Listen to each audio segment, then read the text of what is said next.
Selamat pagi buat kita semua. Ada sedikit intermezzo.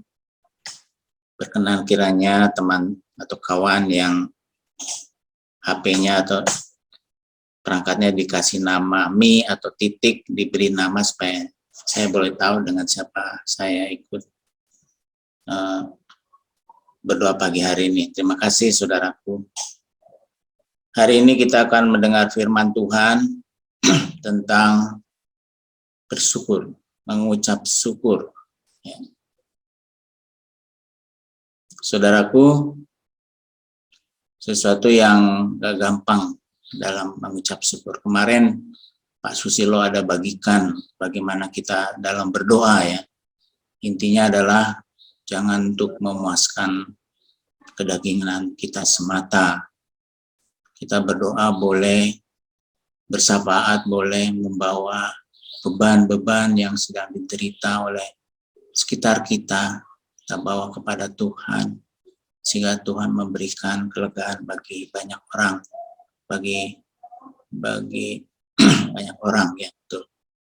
Hari ini kita akan belajar tentang mengucap syukur, sesuatu yang ya kelihatannya gampang, mengkhotbahkannya, membicarakannya di depan umum, mengucap syukur, tapi menjalankannya tidak semudah menuliskan di khotbahnya seperti sekarang pagi ini. Jadi saudaraku, bercerita di sini bahwa Allah ingin atau menghendaki kita semua selalu mengucap syukur sebagai orang yang hidup bersatu dengan Kristus Yesus, seperti saudara dan saya sekarang adalah orang yang hidup bersatu dengan Yesus Kristus. Allah ingin selalu kita bersukacita. Allah selalu ingin kita selalu bergembira. Bukan sedih aja, tapi selalu bersukacita dan selalu bergembira. Kita baca firman Tuhannya di 1 Tesalonika 5 ayat 16 sampai ke 18. Di sini ada yang warna hitam, yaitu dari terjemahan baru, dan yang merah bahasa Indonesia sehari-hari. Saya akan bacakan bahasa Indonesia sehari-hari. Saudara bisa lihat nanti paralelnya dengan yang berwarna hitam atau terjemahan baru ya. Simak saudara. Ayat 16 berkata, "Hendaklah kalian selalu berbahagia dan berdoalah senantiasa. Dalam segala keadaan, hendaklah kalian bersyukur, sebab itulah yang Allah inginkan dari kalian sebagai orang yang hidup bersatu dengan Kristus Yesus." Demikian firman Tuhan. Saudaraku, siapa yang harus selalu mengucap syukur? Pertanyaan pagi hari ini. Apakah pendeta, apakah penginjil, atau pembimbing PA, atau ketua komsel, atau jemaat Tuhan? Tadi saya katakan gak mudah ya. Saya sebagai pendeta, sebagai pemimpin, saya dulu berpikir bahwa orang-orang seperti ini adalah orang yang mudah sekali karena dia tahu sekali, paham sekali firman Tuhan untuk mengucap syukur. Tetapi saya katakan saya sendiri pernah gagal ya. Yang ada akhirnya keluhan, bukan mengucap syukur. Jadi saya tidak sesuai dengan firman Tuhan yang mengajarkan hari ini untuk mengucap syukur. Kapan kita harus mengucap syukur, saudara? Waktu dapat berkat besar, apa pada waktu dalam pergumulan, atau waktu yang tidak ada masalah besar, atau pada waktu sehat, atau pada waktu sakit. Tentu ya saudaraku, kalau lagi dapat berkat tuh sepertinya mudah sekali, atau banyak kecukupannya di dalam hidup, dia mudah sekali mengucap syukur. Tetapi pada waktu ada pergumulan, sakit misalnya, kok nggak kunjung sembuh, pada waktu ada pergumulan, sehingga beban berat, ya, stres, nggak mudah mengucap syukur itu. Jadi pertanyaannya, kapan sih kita harus mengucap syukur? Bersyukur di dalam firman Tuhan tadi, bersyukur kita di dalam segala keadaan, senang ataupun susah.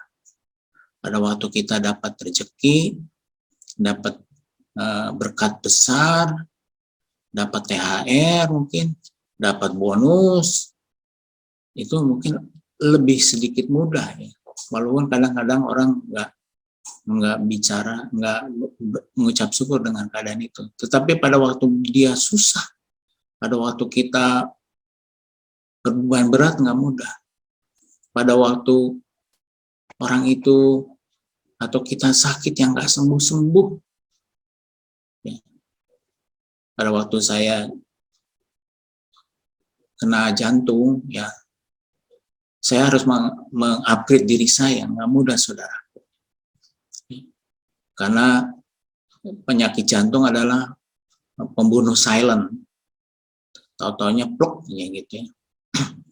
Jadi, ya saya belajar dari perkara ini, saudara. Mengucap syukur, tetapi orang di sekitar kita kan bagaimana takutnya gitu ya, melihat ada kekasih hatinya atau dirinya sendiri, melihat dalam terkapar di tempat tidur, dalam keadaan sakit dadanya ya. Jadi firman Tuhan bilang bersyukur itu di dalam segala keadaan, jadi senang ataupun susah, dalam pergumulan ataupun dalam sakit. Mungkin ada saudara kita yang sampai hari ini harus bergumul dengan sakit penyakitnya. Ya. Bersyukur itu adalah suatu proses ya, harus kita lalui. Proses itu artinya dia tidak jadi begitu saja. Dia akan bertumbuh. Ya, hari lepas hari, kita harus belajar, saudara. Jadi Tuhan mau memproses kita hari lepas hari dengan keadaan-keadaan yang kita alami sekarang. Ya.